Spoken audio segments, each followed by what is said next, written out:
تفسیر القرآن۔ آج کا سبق سورۃ الکہف، آیت نمبر 42 سے 44 تک۔ اعوذ باللہ من الشیطان الرجیم، بسم اللہ الرحمن الرحیم۔ وَأُحِيطَ بِثَمَرِهِ فَأَصْبَحَ يُقَلِّبُ كَفَّيْهِ عَلَى مَا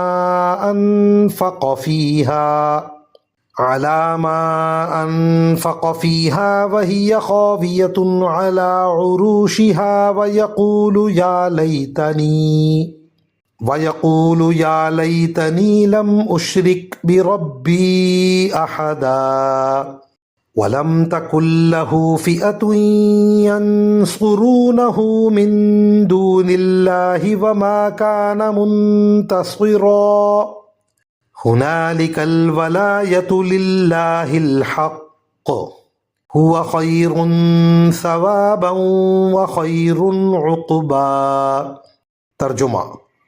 اور پھر ہوا یہ کہ اس کی ساری دولت عذاب کے گھیرے میں آ گئی، اور شب ہوئی تو اس حالت میں کہ اس نے باغ پر جو کچھ خرچ کیا تھا وہ اس پر ہاتھ ملتا رہ گیا، جبکہ اس کا باغ اپنی ٹٹیوں پر گرا پڑا تھا، اور وہ کہہ رہا تھا کاش میں نے اپنے رب کے ساتھ کسی کو شریک نہ مانا ہوتا، اور اسے کوئی ایسا جتھا میسر نہ آیا جو اللہ کو چھوڑ کر اس کی مدد کرتا، اور نہ وہ خود اس قابل تھا کہ اپنا دفاع کر سکے۔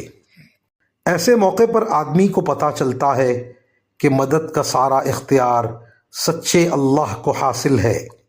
وہی ہے جو بہتر ثواب دیتا اور بہتر انجام دکھاتا ہے۔ وآخر دعوانا ان الحمد للہ رب العالمین۔